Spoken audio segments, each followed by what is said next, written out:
No, We have 5 minutes here, and then I got So anybody has any question or reason why they want to ask, they can ask me now. Before we start, does anybody have any questions? They can ask me. like last week. No, it's all right. This is before. Carry on. No. I'm just asking people in case they have any questions or a reason they want to clarify. I can answer that question now. In case anything else. Sure, go ahead. What would be, to the best of your knowledge, the origin of The question is, I will repeat on the mic so that everybody understands your question. The question is, what is the origin of Ayurveda? I will just wait for a minute to answer. I'll just give this lady hand out. This is a 50% discount. You can take lunch. Please. You can come straight from here. Sure. Hi. So question is, what is the origin of Ayurveda? This is a very important question because even though I was born in India, I was very fortunate to go through the 3 most prestigious, globally known institutes in India. They are known worldwide. And I got 2 Ivy League degrees from those. One of the biggest and the toughest business school to get admission into in the world, and the top 10 technology companies like MIT, IIT Delhi, etc.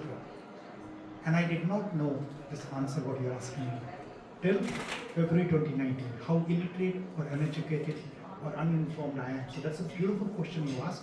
I think that's a very good way to start the discussion.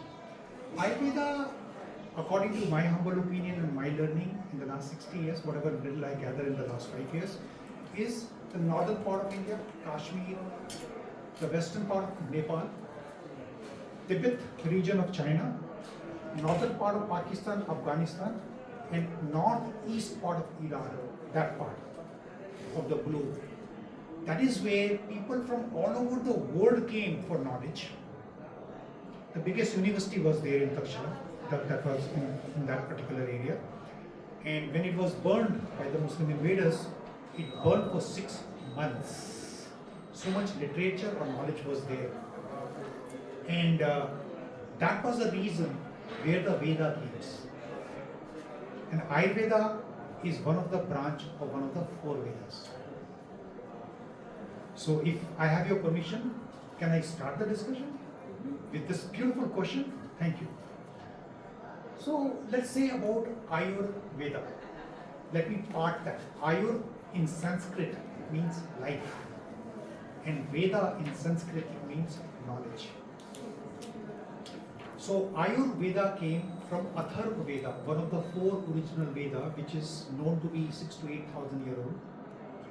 And what is Veda means in Sanskrit? Veda in Sanskrit literally means knowledge. V-E-D-A, Veda means knowledge. So why they say 4 Veda? 4 type of knowledge, 4 kind of knowledge, etc. Or 4 kind of wisdom, or whatever word you can call it. Because unfortunately in Sanskrit, the word's meaning is much more complex, and there is no equivalent word in English. I'll give you a very simple example to illustrate my point. The word water. There are 268 names of water in Sanskrit, and each mean different things. Right? So, 4 Veda was Yatharveda, Yajurveda, Samaveda, and Arthveda. There are 4 different things. So each of these Vedas had 3/4 of the first portion, which was more like ritualistic, and the 1/4 was more like knowledge. We call it Jnana. So these Jnana part became Upanishads. Up means sub, Nishad means explanation of this Veda. And from Upanishad came a lot of commentaries. A lot of commentaries people gave to explain, because these are 4 Vedas are very poetic. And all these 4 Vedas were written in the language called Sanskrit. How many people you know about Sanskrit? Raise your hand. Okay, not much. So I'll give you the example how Sanskrit is. It is good to know because you are here to know Veda and Ayurveda, life knowledge. So Sanskrit is a language, and all this text was first chanted, and when the writing becomes popular, they were written down. Before writing down, they went from oral tradition, verbally told from teacher to disciple, teacher to disciple. When writing became popular, they started writing on banana leaves. Right?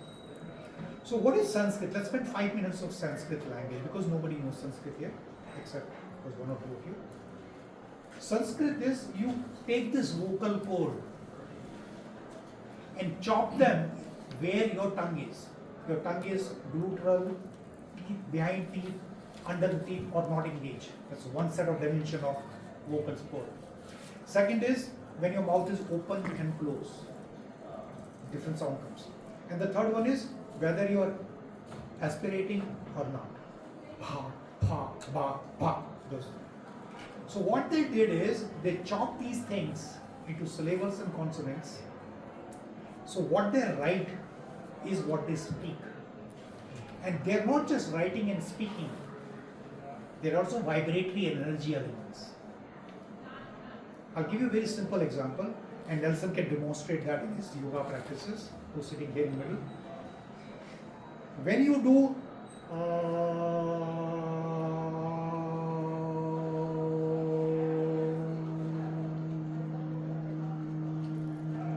I am not vibrating or chanting anything called Om or nothing. I'm just letting the air goes out and I'm closing my mouth. So when you do full mouth, your vibrations are here. And what is here? Solar plexus. Vibrations are, you can feel it. Just do it. When you half close your mouth, you see vibrations are in heart chakra. And when you close your mouth, vibrations are in your throat chakra.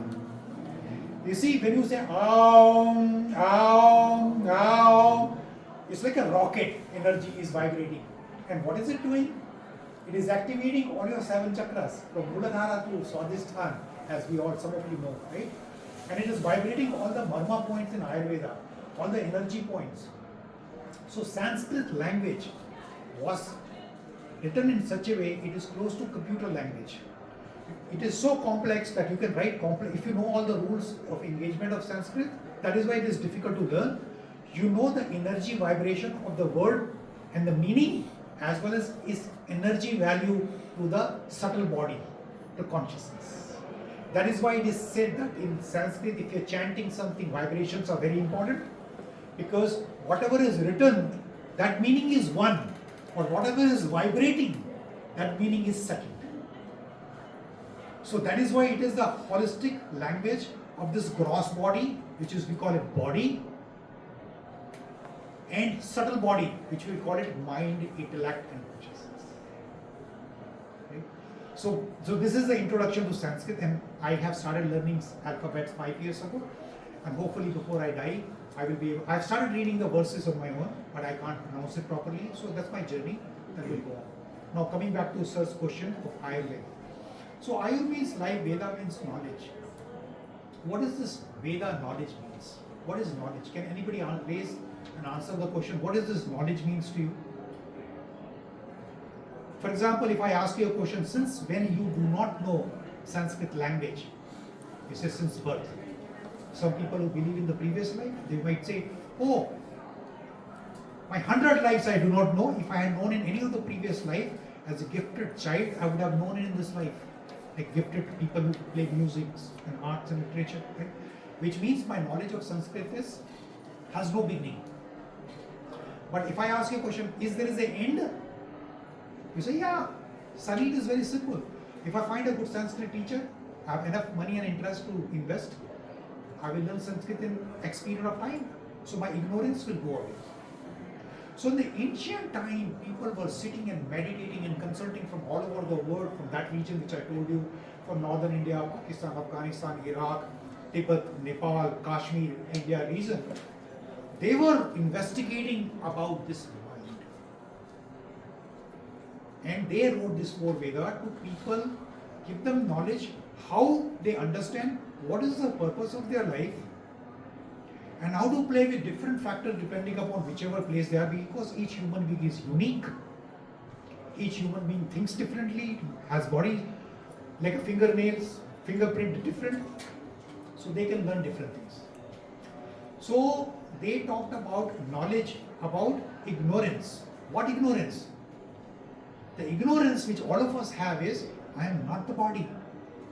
Body is mine, but I am not the body. This hand is mine, but this is not me. This hair is mine, but this is not me. So what does this body consist of? They consist of your ear, nose, throat, all this body, organ systems. They don't take instruction from us. They work independently without we doing anything about it. So body is mine, but I am not the body. That knowledge. Second knowledge is my subtle body. What is my subtle body? They call it four subtle body. Chit, Buddhi, Manas, Ahankar. I will explain it. Chit means consciousness. Manas means mind. Buddhi means intellect. And Ahankar means ego. These are the four subtle body.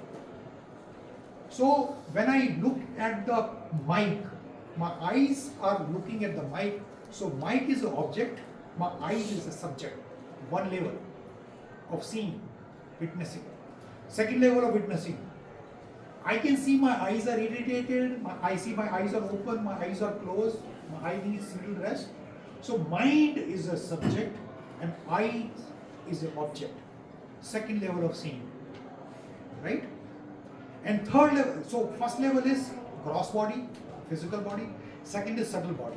And the third one is, but you know what, somebody sitting there somewhere here, somewhere, I don't know where they are, where they know I'm happy, I'm sad, I'm joyful, I'm worrisome, I'm anxious, I'm fearful.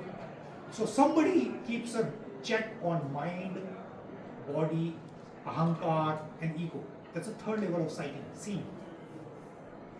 And all of you know that we have so many suffering and illnesses.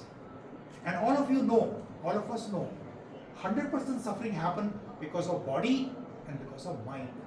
Can anybody say third element where the suffering happens? Spirit. Spirit doesn't give you any suffering. It is through your mind perception whether we go back into the past. Past gives us worry and future gives us fear of unknown. Right? So, in first thing they did in Vedas when they were writing knowledge, they said let's look at the mind. Mind we can do, I'm quoting from my one of the many gurus I have, Sadguru. He says mind control if we do, then mind will become a beast, it will kill you. Mind needs to be liberated, not controlled. And I'll give you an example what is the difference between the two. It took me a while to understand this concept. Mind is a misery making machine because I, my, me, ours, theirs, grabbing, lack, abundance, all the things create problems. Because I say ownership. And I'll give you example of ownership. I buy a car and my neighbor who doesn't like me takes a quarter coin in the night, just put the scratch, brand red car from headlight to tail light.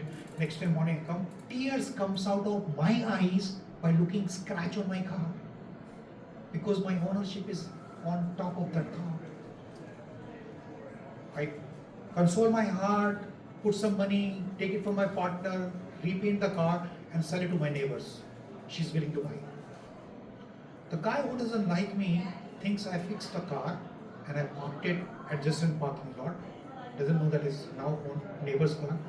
And she does the again thing, take the quarter and make the dent and the scratch on the other side of the car. And I get up in the morning, I look at the scratch, not a tear, not a pain in my heart. Because it's not my car anymore. You see how we bring the suffering to ourselves by body and mind and ownership in many ways, right? So, and if I can distance myself with the body is mine, but I'm not the body. If I distance myself with the mind, that mind is mine, but I'm not the mind, don't you think 100% of our suffering will go away? Right? That is the secret. The beautiful thing what Awakening Group has done here, which attracted me when Nelson and his partner introduced me to this particular exhibition. Everybody I have seen in the exhibition outside, as well as every one of you sitting in this case, pat yourself in the back. You are here. Because each one of us here is a conscious being. It means in the previous 100 lives, you guys have done something fantastic. That when you want to wake up from the sleep and become awakened and arise for the liberations. And what is liberation? I'm not the body, I'm not the mind. That is the starting point of liberation. There's a book called Tattva Bodha. If you come to my desk, it is there. I'm supposed to bring it here, I forgot about it. Tattva means element and Bodha means knowledge. If you know what element this universe is built of, 5 elements, subtle body, gross body, 5 koshas, 7 chakras, etc., etc. It's a very thin book, 152 pages, A5 size. You will be able to read it in probably a day or two. If you know those elements, you will understand the Vedas and Ayurvedas, and any religious book you pick it up, it will make sense to you instantaneously. Because Christ was not a Christian. Prophet Muhammad was not a Muslim. Buddha was not a Buddhist. Like, you could go to Shankaracharya, was not a Hindu. They did not belong to those religions and live, but they knew the elements. They knew these 5 elements, how the universe is built. Okay, so I've gone a little away from my discussion, but let me come back to Ayurveda. So answer your question, which part of the region it is, and give you some definitions, Sanskrit and Veda connection. So in Ayurveda, when I say 3 things, body, mind, subtle body, grosser body, and consciousness, right? Atma. So the body is treated through Ayurveda, life. Let food be the medicine. So Ayurveda is 90% related to our physical body wellness. And on my table, I have a lot of herbs and food which can cure and help cure or assist in curing different complex diseases for which there is no cure in Western pathology. For example, I was 230 pounds, now I'm on 145. I had 568 blood sugar, 300 cholesterol, 12 AIC, colon cancer, transfers, and ascending and colon. So you can understand, eating, drinking, smoking, all that, So from there, I came back to this enlightened state because of many things. So Ayurveda is primarily to address your Kaya Chikitsa, which is body treatment, let food be the medicine, and it also helps in memory, intellect, and subtle body, because subtle body is built from the grosser body elements. There are 7 tissues in Ayurveda: plasma, blood, muscles, adipose, bone, nervous tissue, and women it is called estrogen, progesterone, called Artva, and men it is called Shukrava. That is how the 7 bodies are built. When we eat a food, 12 hours it takes to become input for plasma. 5 days plus minus to become actual plasma in the blood. Another 5 days plus minus to become blood. So that is why any anemic programs on planet Earth is a multiple of 10 days.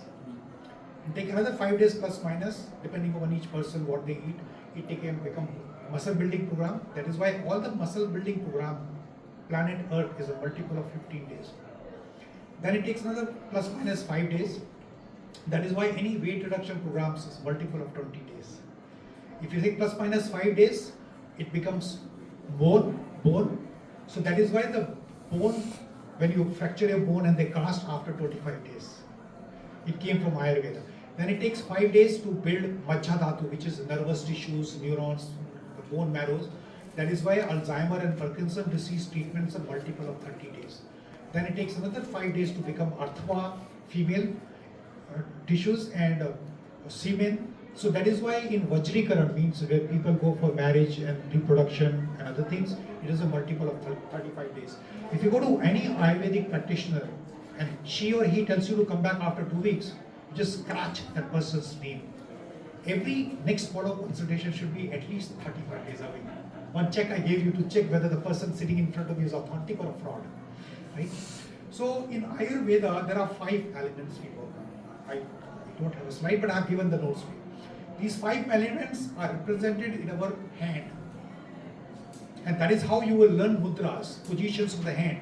You become any god and goddesses on planet Earth. So this finger represents space element. And it's very easy to remember, middle space, because everything is created in space. What is the subtle element? This is grosser element, space. What is the subtle element? In love, you need space. You see how English meanings are so limited? In the space, when there is a little movement, any movement causes air. air is a very limited word. In Sanskrit it's called vayu. I don't want to go to Sanskrit name, let's stick to English. So all the neurons which is sensing signals to your body, motor control to remove your hand or put it or punch it, all these things are movement. Anything movement is air element, this is the finger. And then this is fire element. When the air moves, it creates friction. So the air is a combination of air and space element. It's combined. Then third is the fire element. Fire element is when there is a friction of the movement, it creates friction, means heat. So this is a fire element. And then when the fire burns, it condenses. So it's a water element. And this water element, when it's solidified, it is an earth element. Now you want to manage this 5 element, you see how cosmically you do. If you want to increase element, you put the fire element below, space element will go up, air element will go up, earth element will go up, water element will go up, and earth element will go up. If you want to reduce this 5 element, you put them under fire.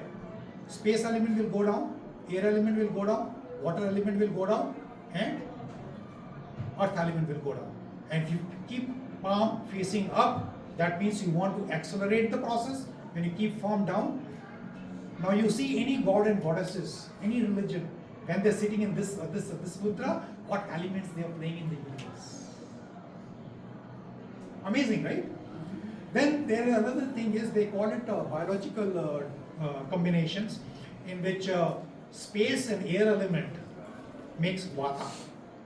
Skinny people, small eyes, rough skin, those characteristics are vata people. Thin air, pitta people. You see people who have big foreheads, bright, brilliant, because eyes are bright, brilliant, intelligent people, pitta, and everybody has all the 5 elements. Some have more, some have less. So that's a pitta element, fire and water element. They are basically reddish eyes, yellowish eyes, but they have a big forehead, they are more intelligent, they are curious, more. When they go out of balance, they become angry, annoying people and all. That is pitta people. Then kapha people are little more bigger bodies, like vata people are skinny people, kapha people are big poppy because earth and water elements are dominant. They have beautiful skin, they have beautiful eyes, they have beautiful facial structures, they are very loving, compassionate, hugging people, but when they are bad, they are very attachy people, cruel people. So those are the elements. So these elements do not change at the time of conception. We call it prakriti, means that constitution at the birth doesn't change. And we can read them different ways in Ayurveda. So when I look at somebody, like I know, just can I say, like for example, Nelson is a vata dominant person and his partner is a kapha dominant person. So I know by definition what parameters of my treatment will be applicable to, etc. And it can be seen by many ways, face, nose, eyes. And then with the season, there are 3 seasons, for example, just to give a season. Fall season is vata season. You feel very anxious because it's dry, cold. It makes you anxious, feel worries because alone, darkness, etc. Spring season, current season is a kapha season where the kapha will go up. Congestions, cold, cough. And pitta is a summer season where heat, rashes, all these things goes up. So I'm just relating you 5 elements for this, and I can tell you, I can relate these 5 elements to anything, any concept in the word you tell me, I'll be able to connect. So that is how Tattva Bodha will explain you the elements. So in Ayurveda, what we do is there are 20 gunas. Guna means qualities. Opposite quality, 10 pairs are there. So we use mathematical models in which we use the other elements to treat that. If somebody has a dry skin, what do? You put oily thing. So somebody is vata, you give them kapha treatment. Somebody is kapha, you dry them up by giving vata treatment. Means somebody who's kapha, you give them salad or dry food or astringent, banana, etc., etc. So that is how we treat. Another things we do is we find out what is the constitution. I just want to finish it off because my time is run out. I'm sorry. Can I continue? Yeah, sure. So we found out this quality and we treat them with opposite quality. So you see in my table, there are food. I'll just take the example. Space element is hearing, touch element is air, eyes are fire element, taste is water element, and smell is earth element. So I've connected 5 sensory organs to 5 elements. Right? So let me talk about taste. In the taste, there are 6 tastes. Sweet taste is when we masticate sweet taste, which has a earth and water element dominant. Then sour in the stomach, which is a fire and earth element dominant. Then there's a salty in duodenum, because if acidic thing goes, it will kill my whole digestive system. So duodenum put biles and pancreatic juice, which is salty, which is fire and water element. That's why salt attract water in monsoon. Then the longest part where the food absorption happen is called jejunum. In the jejunum, you have a fire and air element, green chili, fire and air element.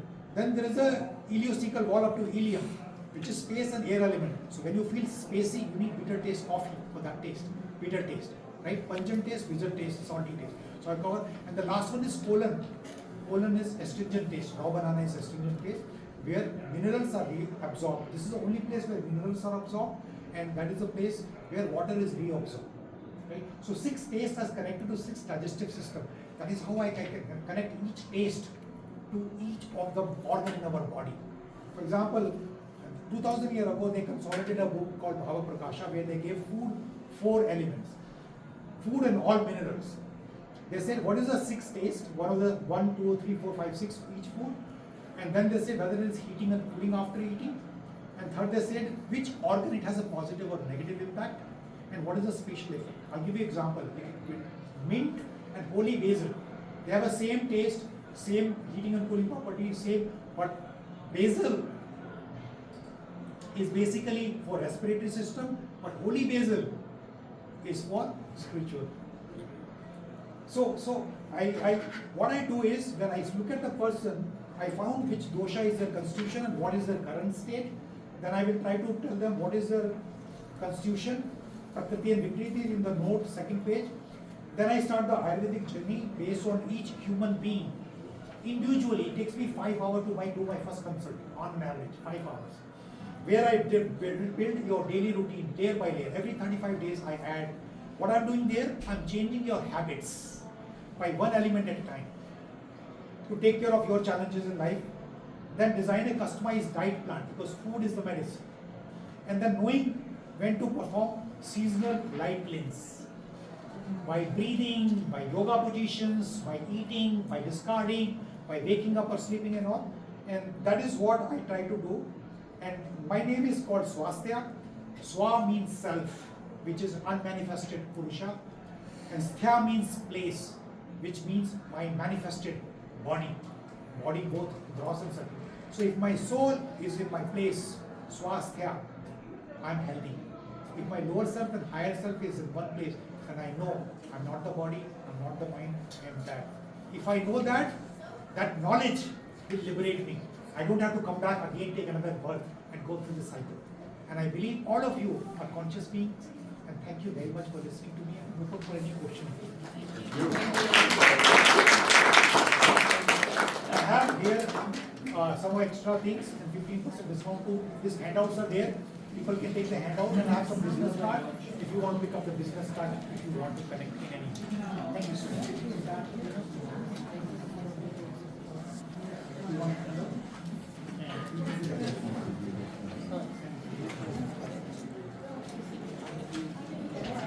And visit our table, you can